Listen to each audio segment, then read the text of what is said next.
नमस्कार साथियों, एक बार फिर आपका स्वागत है आपके अपने YouTube चैनल जिसका नाम है स्टडी सेवा। साथियों, आज हम डिस्कस करेंगे रीजनिंग के एक महत्वपूर्ण टेस्ट की, जिसमें हमने कुल मिलाकर 15 क्वेश्चन लिए हैं। और ये जो 15 क्वेश्चन हैं ये आपके BSTC और BSTC 2021 और PTT 2021 इन एग्ज़ाम्स के पॉइंट ऑफ व्यू से तैयार किए गए हैं। वैसे ये क्वेश्चन जो हैं पटवार, SSC GD और ऑल अदर एग्ज़ाम्स के लिए भी काफ़ी महत्वपूर्ण होने वाले हैं। तो चलिए चलते हैं, आज का जो क्वेश्चन पेपर है उसको हम डिस्कस करते हैं। आप पूरी तरीके से तैयार हो जाइए और ये जो टेस्ट है इसमें आपको क्वेश्चन मिलेंगे, उसके बाद आपको उसका आंसर कमेंट करना है और अंत में ये बताना है कि 15 में से आपने कितने सही किए हैं। तो चलिए पहले क्वेश्चन की ओर चलते हैं। पहला क्वेश्चन ये रहा आपकी स्क्रीन पर और फटाफट से एक बार देख लीजिए। यहाँ पर हम देखेंगे नीचे दिए गए आरेखों में से कौन सा आरेख सूर्य, तारा और ब्रह्मांड में सही संबंध दर्शाता है। यहाँ पर साथियों ये जो क्वेश्चन है ये वेन आरेख का क्वेश्चन है और वेन आरेख के जो क्वेश्चन होते हैं काफ़ी सिंपल होते हैं यदि आपको कंसेप्ट अच्छे से पता है।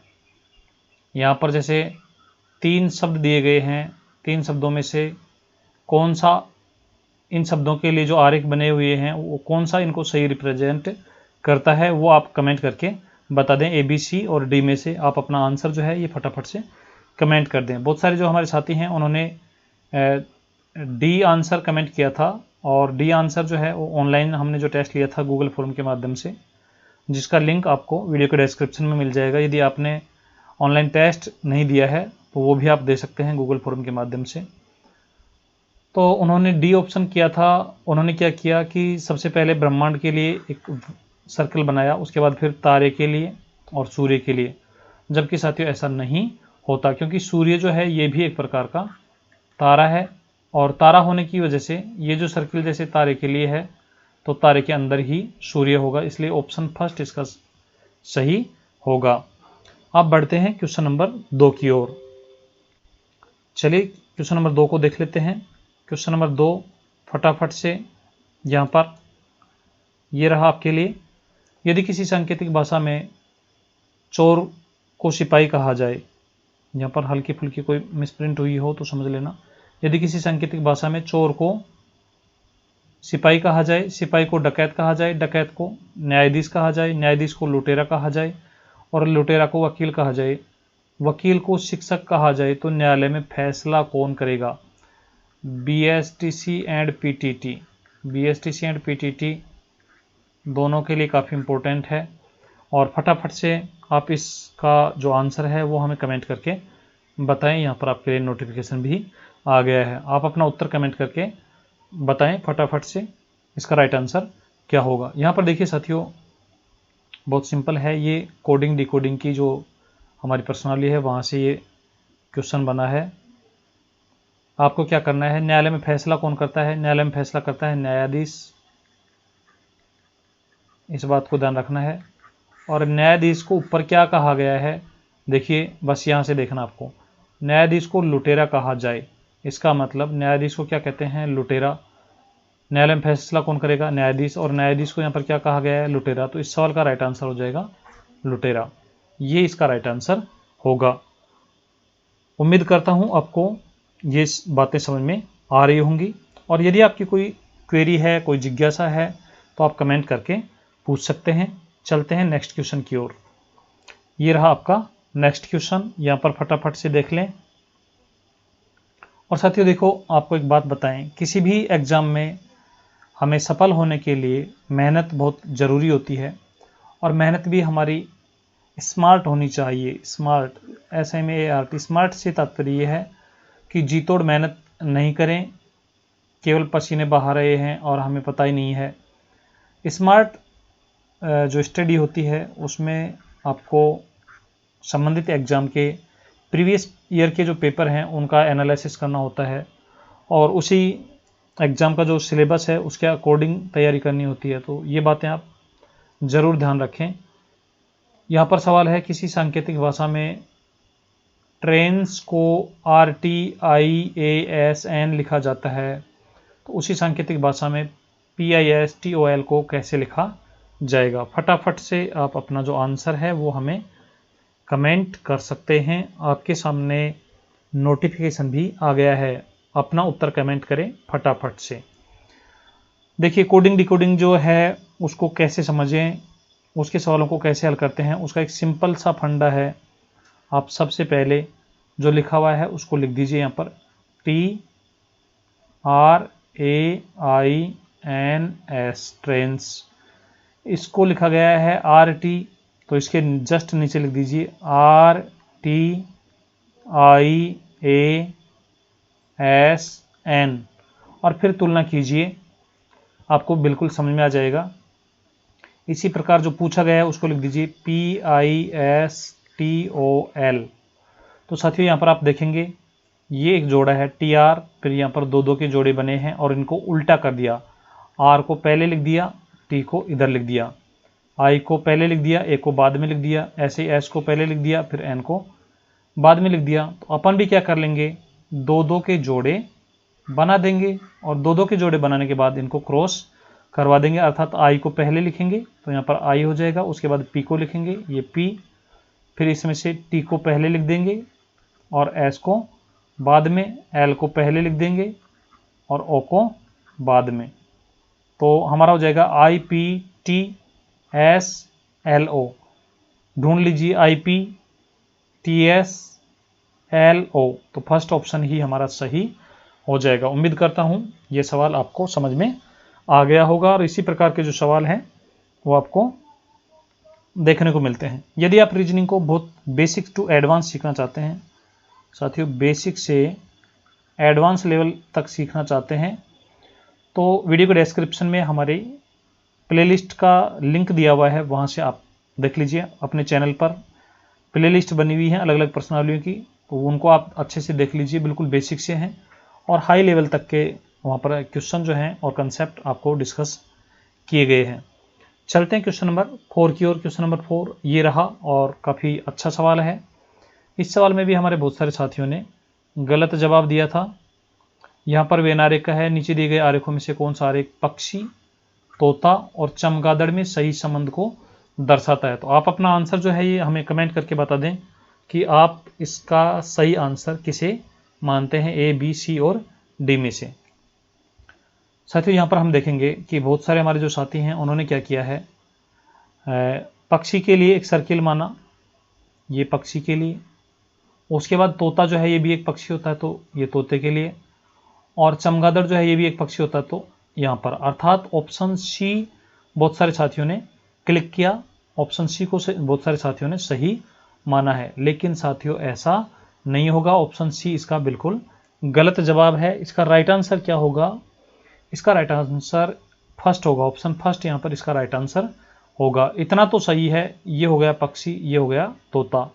अब चमगादड़ जो है साथियों, दिखने में तो आपको पक्षी दिखता है, लेकिन एक्चुअल में इसका जो वर्गीकरण है ये पक्षी वर्ग में न करके ये स्तनधारी वर्ग में है, स्तनधारी वर्ग में इसको रखा गया है, इसलिए इसको अलग रखा जाएगा। तो ऑप्शन फर्स्ट यहाँ पर सही हो जाएगा। बढ़ते हैं क्वेश्चन नंबर 5 की ओर। क्वेश्चन नंबर 5 ये रहा आपके सामने, प्रिजन शब्द के अक्षरों के ऐसे कितने जोड़े हैं, काफ़ी इंपॉर्टेंट है और BSTC PTT में इस प्रकार के सवाल अक्सर पूछ लिए जाते हैं। प्रिजन शब्द के अक्षरों के ऐसे कितने जोड़े हैं जिनमें से प्रत्येक के बीच उतने ही अक्षर हैं जितने अंग्रेजी वर्णमाला के अनुसार होने पर, यहाँ पर होनो लिखा हुआ था, होने पर इनके बीच होंगे।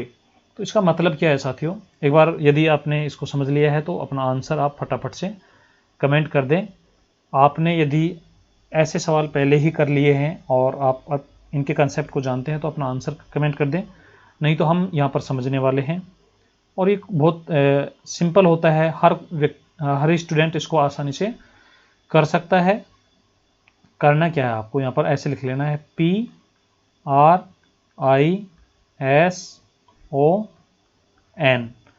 अब सवाल का जो निर्देश है उसका अर्थ ये है कि ये जो प्रिजन शब्द लिखा हुआ है इसमें अलग अलग अक्षर हैं, इन अक्षरों के ऐसे कितने युग्म बनेंगे या कितने जोड़े बनेंगे जिनके बीच यहाँ पर जो लिखा हुआ है उसमें उतने ही अक्षर हैं जितने अंग्रेजी वर्णमाला में होते हैं। साथियों जैसे A, B और C, ए और सी के बीच अंग्रेजी वर्णमाला में केवल बी आता है, अर्थात एक अक्षर होता है। तो यदि किसी स्पेलिंग में ए और सी इतनी दूर लिखे हुए हैं तो एक जोड़ा उनका बना हुआ मान लेते हैं। तो इस प्रकार के सवालों को हल करने के लिए आप यहाँ से बोलना शुरू कीजिए, पी से बोलना शुरू कीजिए, पी क्यू आर एस। तो देखिए एक जोड़ा ये बन गया है। कैसे बना?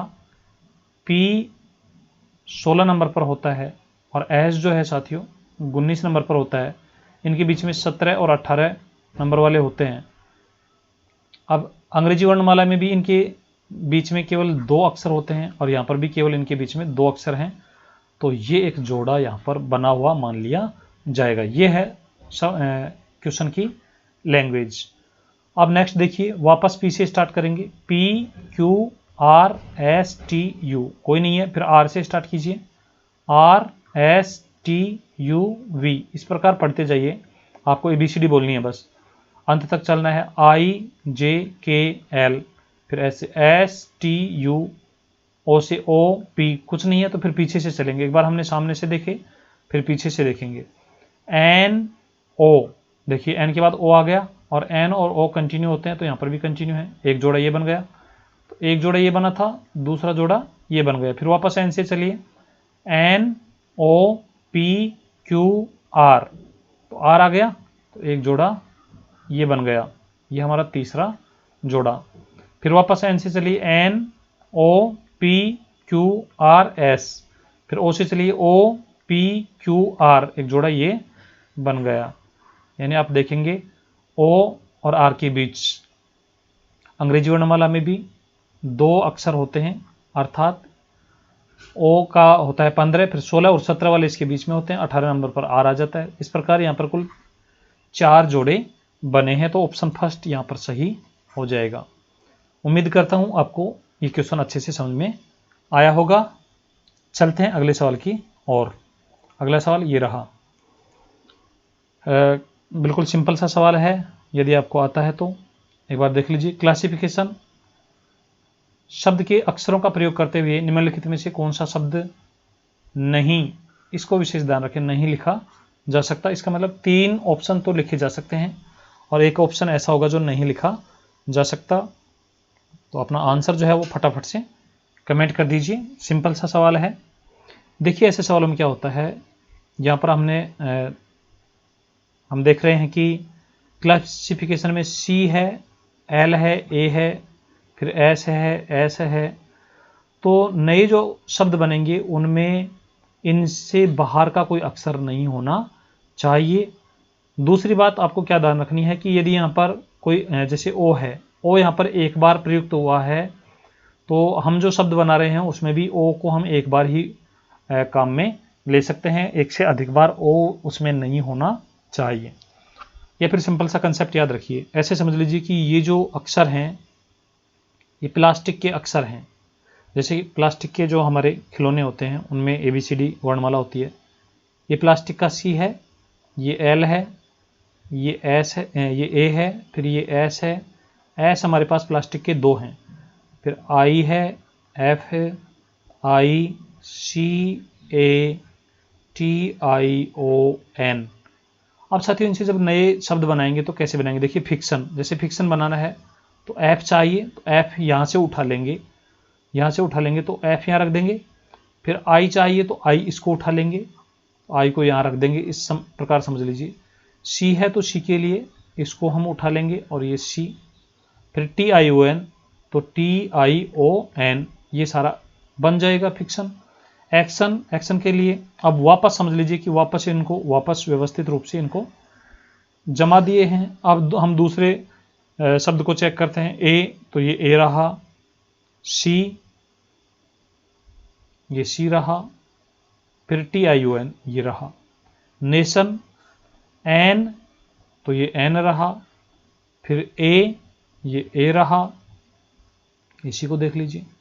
फिर TION तो TION ये है, लेकिन साथियों ये जो एन था इसको हम पहले ही काम में ले चुके हैं। यानी नेशन में एन जो है वो 2 बार आया है, जबकि हमारे क्लासिफिकेशन में एन केवल 1 बार ही है। जब प्लास्टिक का एन आपके पास 1 बार ही है तो आप नेशन कैसे लिख सकते हैं? 1 बार तो यहाँ पर काम में ले लिया दूसरा जो लास्ट वाला एन है वो कहाँ से लाएंगे, तो ये वाला जो शब्द है ये नहीं बन सकता और यही हमारा आंसर होगा। उम्मीद करता हूँ ये बात अच्छे से समझ में आई होगी। चलते हैं क्वेश्चन नंबर 7 की ओर। क्वेश्चन नंबर 7 ये रहा और फटाफट से आप अपने आंसर भी कमेंट करते रहें। और साथियों, यदि आपको हमारा ये प्रयास अच्छा लग रहा है तो वीडियो को आप लाइक कीजिए, शेयर कीजिए और चैनल पर पहली बार आए हैं या फिर अभी तक सब्सक्राइब नहीं किया है तो चैनल को सब्सक्राइब कीजिए और ऑल नोटिफिकेशन को प्रेस कर लीजिए ताकि आने वाले जो वीडियोज हैं उनका नोटिफिकेशन भी आपको लगातार मिलता रहे।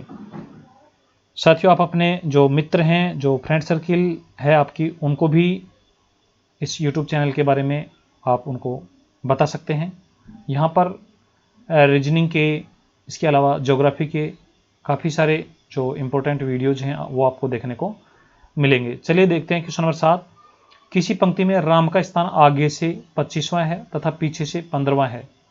उसी पंक्ति में श्याम का स्थान आगे से 32वां है तो पीछे से श्याम का स्थान कौन सा होगा, ये आपको बताना है। रैंकिंग टेस्ट का काफ़ी अच्छा सवाल है तो फटाफट से कमेंट करके बता दें। अपना आंसर जो है वो फटाफट आप कमेंट कर दीजिए।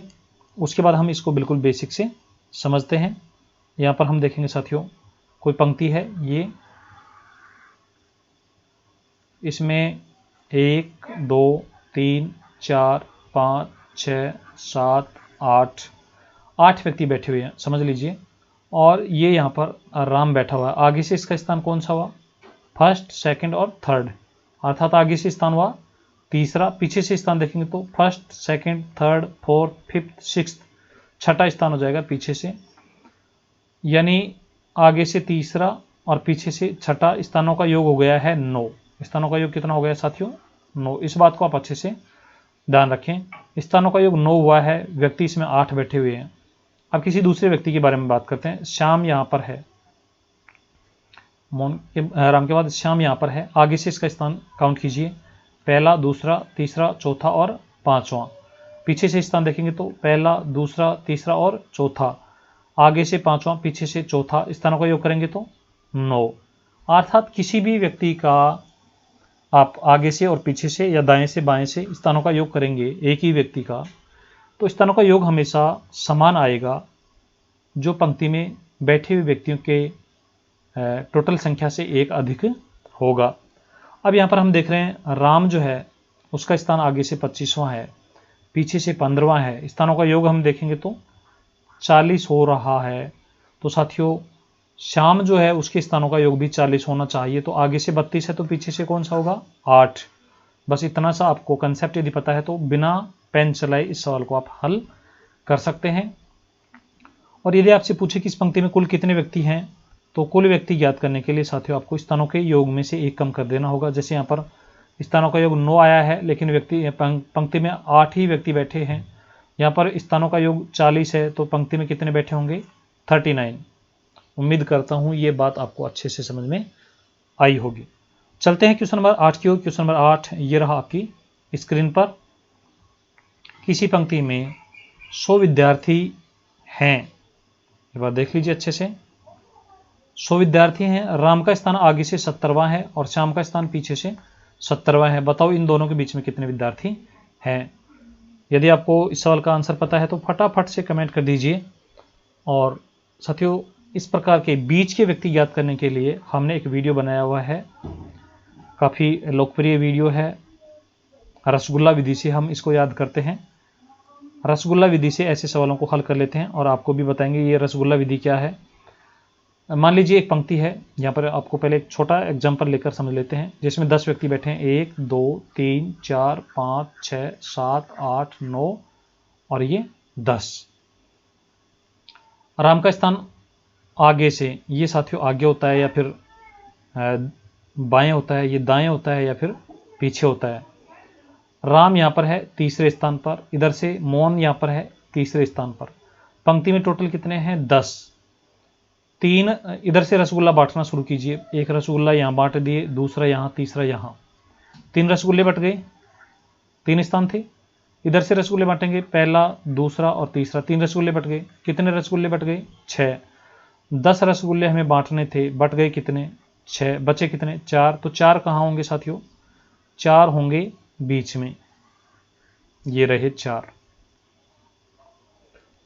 तो यदि आपसे सिंपल पूछता कि एक पंक्ति में 50 व्यक्ति हैं, उसमें राम का स्थान आगे से 20वां, मोहन का स्थान पीछे से 25वां, तो 50 रसगुल्ले बांटने थे, हमने बांट कितने दिए साथियों?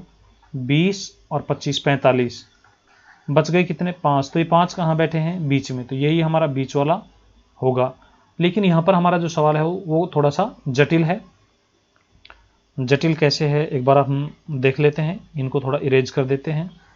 ये हमारे जो क्वेश्चन थे इनको हम इरेज कर देते हैं और फिर हम इसको दोबारा से समझते हैं। क्रॉस वाली जो स्थिति है उसमें सवालों को कैसे करेंगे साथियों, वो ये भी काफ़ी सिंपल है, बस थोड़ा सा आपको कंसेप्ट समझना है। जैसे हमारे पास कोई पंक्ति है जिसमें 1 2 3 4 5 6 व्यक्ति बैठे हैं। राम इधर से देखें तो राम मान लीजिए यहाँ पर बैठा हुआ है, पहला, दूसरा, तीसरा, चौथा और 5वें स्थान पर राम बैठा हुआ है। इसी प्रकार यदि मोहन की बात करें तो मोहन दाएं से या पीछे से 5वें स्थान पर है, तो पहला, दूसरा, तीसरा, चौथा और 5वां, ये 5वां स्थान हो जाएगा। पंक्ति में टोटल कितने हैं? 6। और यदि हम स्थानों का योग करेंगे अर्थात जो रसगुल्ले बांटे हैं वो 5 और 5 10 रसगुल्ले बांट दिए, 5 इधर से बांट दिए, 5 इधर से बांट दिए। इसका मतलब साथियों कुछ हमारे साथी ऐसे हैं जिन्होंने, कुछ विद्यार्थी ऐसे हैं जिन्होंने 2-2 बार रसगुल्ले लिए हैं। तो ऐसे कितने लोग होंगे? राम और मोहन तो होंगे ही होंगे, ये वाले, और इनके बीच में जो हैं वो भी डबल बार रसगुल्ले लेने वाले होंगे, ये वाले। 6 व्यक्तियों को रसगुल्ले बांटने थे, अर्थात 6 रसगुल्ले बांटने थे। रसगुल्ले हमने इधर से यानी बाएं से 5 बांटे, दाएं से 5 बांटे, अर्थात 10 रसगुल्ले बांट दिए। एक्स्ट्रा कितने बांट दिए? 4। अभी जो 4 एक्स्ट्रा बांटे हैं इनमें से 2 तो हमारे राम और श्याम जिनका नामों का उल्लेख किया गया है उनको मिले हैं, और बाकी जो मिले हैं वो इनके बीच वालों को मिले हैं। तो 4 में से 2 राम और श्याम को हम हटा दें तो बाकी कितने बचे? 2, ये इनके बीच में होंगे। इसी प्रकार इस सवाल को आप हल कर लीजिए। पंक्ति में टोटल कितने हैं? 100 व्यक्ति। रसगुल्ले कितनों को बांटने हैं? 100 को। हमने आगे से बांटे 70 को, पीछे से बांटे 70 को, अर्थात 70 और 70 कितने हो गए? 140। तो एक्स्ट्रा रसगुल्ले कितने हो गए साथियों? हमारे एक्स्ट्रा रसगुल्ले हो गए 40। 40 में से 2 व्यक्ति तो कौन से हैं? राम और श्याम। तो इनके बीच में कितने हुए?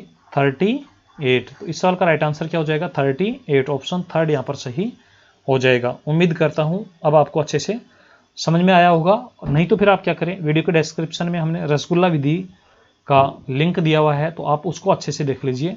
बिल्कुल आपको पानी पानी हो जाएगा, बिल्कुल समझ में आ जाएगा। चलते हैं अगले सवाल की ओर। क्वेश्चन नंबर 9 आपके सामने कुछ इस प्रकार से है।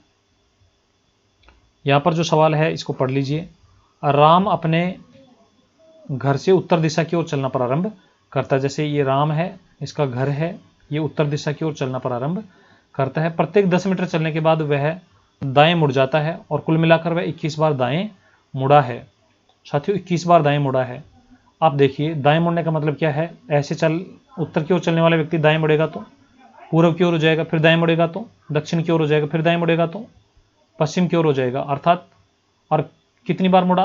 पहली बार, दूसरी बार और तीसरी बार, और चौथी बार दाएं मुड़ेगा तो वापस उत्तर की ओर हो जाएगा। अर्थात साथियों 4 बार में एक राउंड कंप्लीट हो जाता है। अर्थात 4 बार यदि मुड़ गया तो समझ लीजिए उसी दिशा में आ गया। फिर 8 बार मुड़ गया तो उसी दिशा में, 12 बार, 16 बार, 20 बार, तो 20 बार में तो उसी दिशा में हो गया, उत्तर दिशा में ही, और 21वीं बार में कहाँ हो जाएगा? पूर्व दिशा की ओर। तो इस सवाल का राइट आंसर क्या हो जाएगा? पूर्व दिशा। उम्मीद करता हूँ समझ में आया होगा। आपको क्या करना है, यदि बहुत सारे दाएं या बाएं दिए हुए हों तो उनमें 4 का भाग दे दीजिए, जो शेष बचे उतनी बार दाएं बाएं मोड़ दीजिए, बस इतना सा करना है। चलते हैं क्वेश्चन नंबर 10 की ओर। क्वेश्चन नंबर 10 ये रहा आपकी स्क्रीन पर, और ये हमारे बोर्ड मास का सवाल है, सरलीकरण का सवाल है, काफ़ी इंपॉर्टेंट है। यदि आपको इस सवाल का आंसर पता है तो फटाफट से आप कमेंट कर दीजिए। सिंपल सा सवाल है लेकिन फिर भी काफ़ी ध्यान रखना है। यदि गुना का अर्थ है प्लस, गुणा का अर्थ क्या है साथियों? प्लस। भाग का अर्थ क्या है? माइनस। माइनस का अर्थ क्या है? गुणा। और प्लस का अर्थ क्या है? भाग।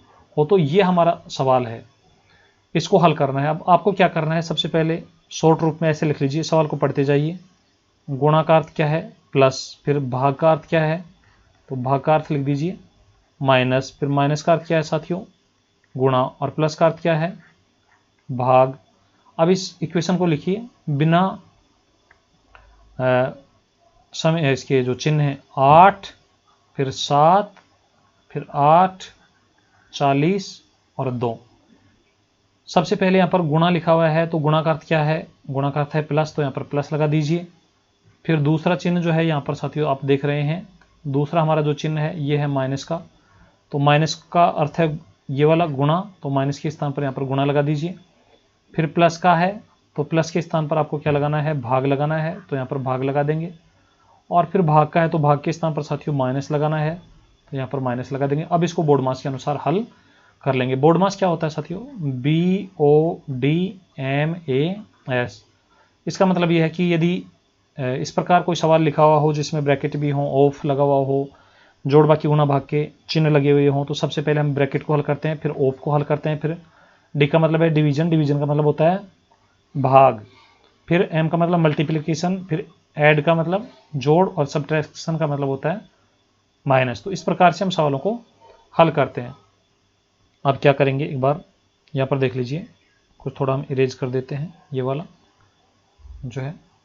आपको क्या करना है साथियों, सबसे पहले जो इक्वेशन या सबसे पहले जो चिन्ह हल होगा उसको हल करना है, बाकी को ऐसे कैसे उतार लेना है। जैसे 8 को हम ऐसे कैसे उतार लेंगे, प्लस में 7 इंटू में 8, और भाग वाला हल होगा, तो भाग के लिए हम क्या कर देंगे, इसको बटा में लिख दीजिए 40, और फिर माइनस के 2। अब कौन सा हल होगा, ये वाला पोर्शन हल होगा। तो इसके लिए क्या करना है, इसके लिए आप इसको हल कर दीजिए, 8 1 8 8 पंजे 40, और 7 को जब 1/5 से इंटू करेंगे तो 8 प्लस में 1/5 और माइनस में 2। अब इसे हल करने के लिए इसके बटा में 1 लगा दीजिए, इसके बटा में 1 लगा दीजिए, और एलसीएम ले लेंगे हम 5। एलसीएम जब 5 लेंगे तो यहाँ पर ये 5 से इंटू हो जाएगा, 8 पंजे 40, प्लस 5 का भाग यहाँ पर एक बार गया तो ये 1 ऐसे कैसे जाएगा, माइनस यहाँ पर 5 बार जाएगा तो 5 दूनी 10। अब क्या हुआ साथियों, सॉरी यहाँ पर थोड़ा सा सुधार कर लीजिए, 7 को जब हम 1/5 से इंटू करेंगे तो ये हो जाएगा 7/5, तो यहाँ पर आ जाएगा 7। 40 और 7 47 हो गए, और 47 में से जब 10 घटाएंगे तो 37 बचेंगे, तो आंसर आ जाएगा 37/5। ऑप्शन थर्ड यहाँ पर सही हो जाएगा। चलते हैं नेक्स्ट सवाल की ओर। क्वेश्चन नंबर 11 ये रहा आपकी स्क्रीन पर। सिंपल सा है और ब्लड रिलेशन का है, रक्त संबंध का सवाल है। कमेंट करके आप बता दीजिए इस सवाल का राइट आंसर क्या होगा। ऐसे सवालों को हल करने के लिए आप इनको अपने ऊपर भी ले सकते हैं या फिर डायग्राम से भी हल कर सकते हैं। कमला ने मोहन से कहा, कमला है ये मोहन से बोल रही है कि तुम्हारी माँ, किसकी माँ, मोहन की माँ, तो मोहन की माँ को हम मोहन से एक पीढ़ी ऊपर रखेंगे, ये मोहन की माँ हो जाएगी। मेरी माँ की एकमात्र पुत्री है, मेरी माँ, यहाँ मेरी शब्द किसके लिए आया, कमला के लिए, तो इसकी माँ यहाँ पर होगी। और इसकी माँ की एकमात्र पुत्री, तो इसकी आप देखिए कमला जो बोल रही है ऐसे बोल रही है मेरी माँ की एकमात्र पुत्री, तो कमला की माँ की एकमात्र पुत्री कमला हुई, और ये जो है साथियों इसके लिए आया है ये, तो ये आप यहाँ पर जब रखेंगे और इसको एम को यहाँ पर नीचे रखेंगे, तो ये वाली जो माँ है ये कमला ही है, मोहन से बोल रही है। आप फिर से देख लीजिए, मोहन से क्या करिए कि तुम्हारी माँ, इस मोहन की माँ, मेरी माँ की एकमात्र पुत्री, अर्थात मेरी माँ की एकमात्र पुत्री ये खुद होगी। तो कमला मोहन की क्या लगती है, कमला मोहन की लगेगी माँ, मोहन की माँ है वो कौन हो जाएगी, कमला। तो इस सवाल का राइट आंसर हो जाएगा माँ। चलते हैं क्वेश्चन नंबर 12 की ओर। सिंपल सा क्वेश्चन है, फटाफट से आप कमेंट कर दीजिए अपना जो आंसर है, ये आप कमेंट करके बता दीजिए। किसी सप्ताह का प्रथम दिन कौन सा होता है, तो ये तो साथियों आप अच्छे से जानते ही होंगे। कोई जो सप्ताह है उसका प्रथम दिन क्या होता है, एक बार देख लीजिए। यहाँ पर हम देख लेते हैं,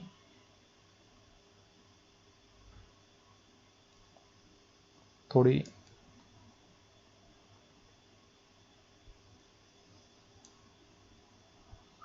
कोई सप्ताह होता है साथियों, उसका जो प्रथम दिन होता है, सप्ताह की शुरुआत होती है सोमवार से, तो सप्ताह का प्रथम दिन क्या हो जाएगा, सोमवार। और सप्ताह का अंतिम दिन क्या होता है साथियों, रविवार। तो ये तो लास्ट डे होता है, ये फर्स्ट डे होता है। चलते हैं क्वेश्चन नंबर 13 की ओर। यहाँ पर एक घन दिया हुआ है, सॉरी इसको पासाम कहेंगे, और नीचे दी गई घन की स्थितियों में 4 के विपरीत कौन सा अंक होगा। तो साथियों घन पासा के लिए आपको इसका कंसेप्ट पता होना चाहिए, तो ही आप कर पाएंगे।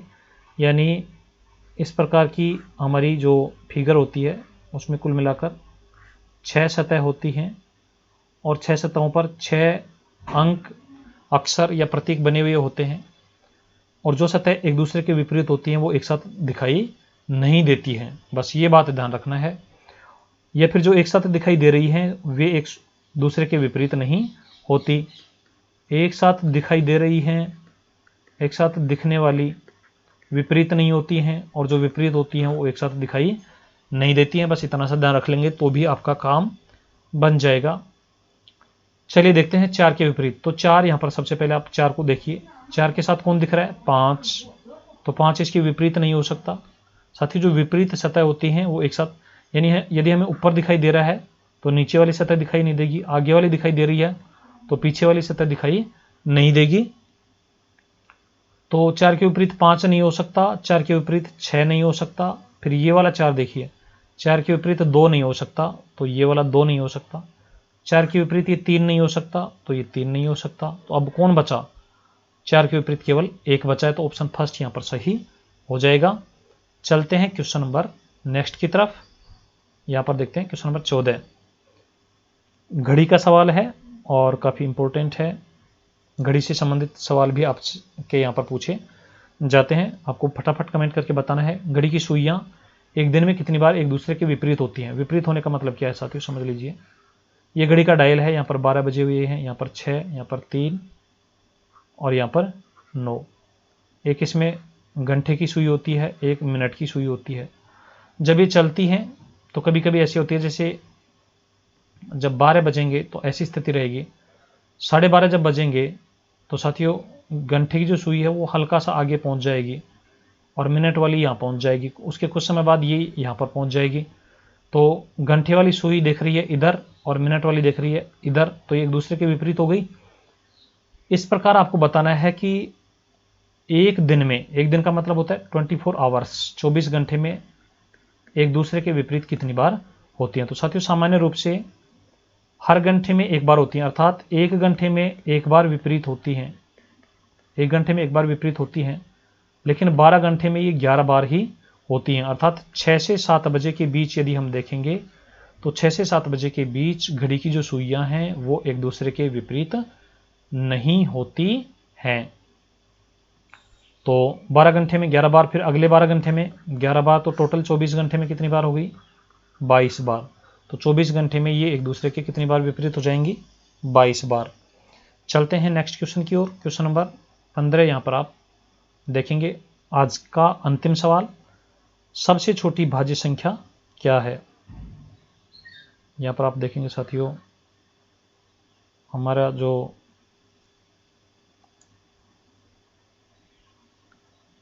फटाफट से देख लीजिए, सबसे छोटी भाज्य संख्या, भाज्य संख्या क्या होती है, जिनमें एक स्वयं व अन्य किसी संख्या का भाग जाता हो, ऐसी संख्याओं को हम भाज्य संख्या कहते हैं। फटाफट से कमेंट करके बता दीजिए इसका राइट आंसर क्या होगा।